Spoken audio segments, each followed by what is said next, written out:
Eigen values and eigen vector. ये आपका 2024 का क्वेश्चन है जो कि आपका पेपर में पूछा गया है। तो सबसे पहले मैं आपको थोड़ा थोड़ा बता दूं कि हमें एक इक्वेशन को कंसीडर करना है a minus lambda equal 0।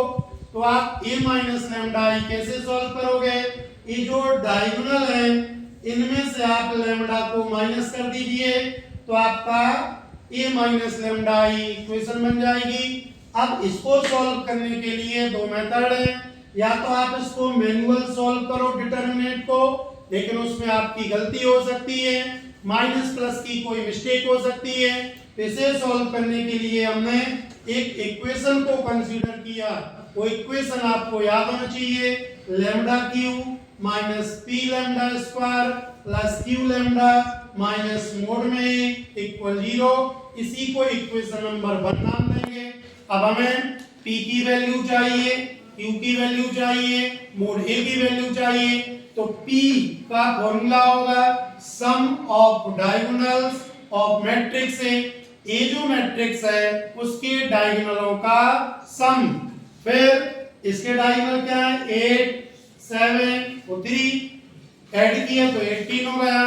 q का formula some of minus of diagonal of matrix है।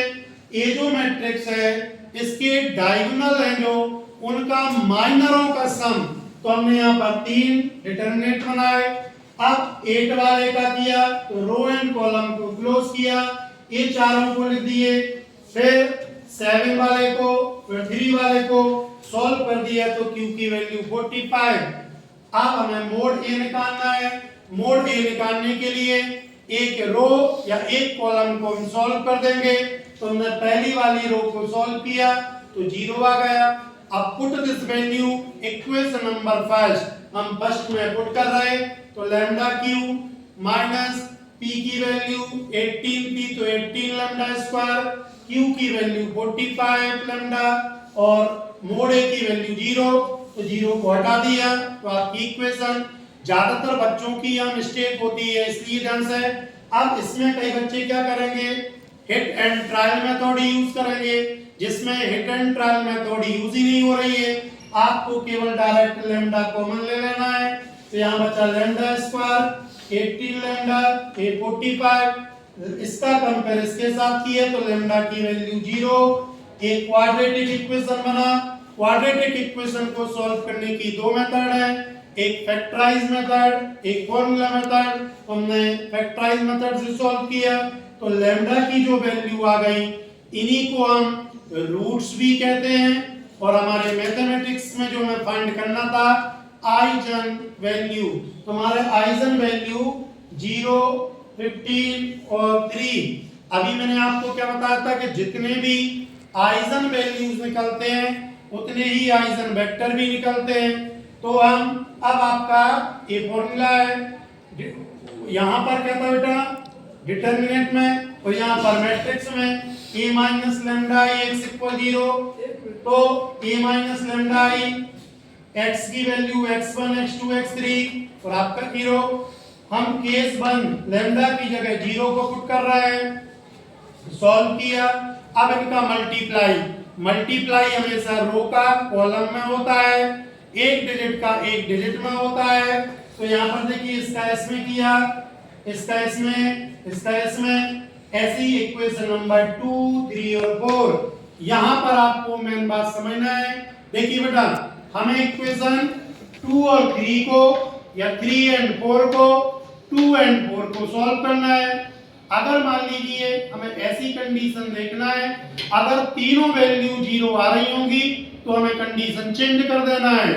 और एक कभी कभी ऐसा भी आपके में कंडीशन बनेगी कि तीनों इक्वेशन सेम आ रही होंगी, तब हम उसमें क्या करेंगे, तो हमने सबसे पहले 2 एंड 3 को लिखा, क्रेमर रूल अप्लाई कर रहे। तो क्रेमर रूल क्या, x1 के अपॉन में डिटरमिनेंट बनाया, x2 के अपॉन में डिटरमिनेंट, x3 के अपॉन में, लेकिन x2 वाले को माइनस में लेना है। अब x1 देखिए यहां ध्यान से, तो इनके कोएफिशिएंट छोड़ दो x1 के, x2 और x3 के लिख दिए, x2 में x2 के छोड़ दो x1 और x3 के लिख दिए, x3 में x3 को छोड़ दो, x1 x2 के लिए सॉल्व कर दिया।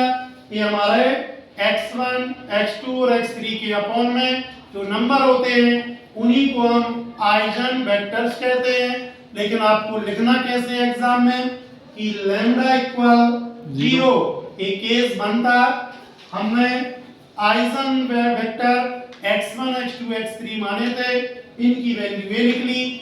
इसी टाइप से आप इसमें लैम्डा इक्वल 15 रखेंगे, फिर लैम्डा इक्वल 3 रखेंगे, और जो भी आएगा वो आपका आंसर हो जाता है। तो बेटा वेरी मोस्ट इंपोर्टेंट क्वेश्चन है eigen value and eigen vector. इसी का एक डायगोनल होता है, इससे थोड़ा सा आगे पार्ट बन जाता है। तो इनको जरा अच्छी तरह से ध्यान से करके देखना है सभी के लिए, ठीक है बेटा। अगर किसी बच्चे को कोई डाउट है तो वो खड़े होकर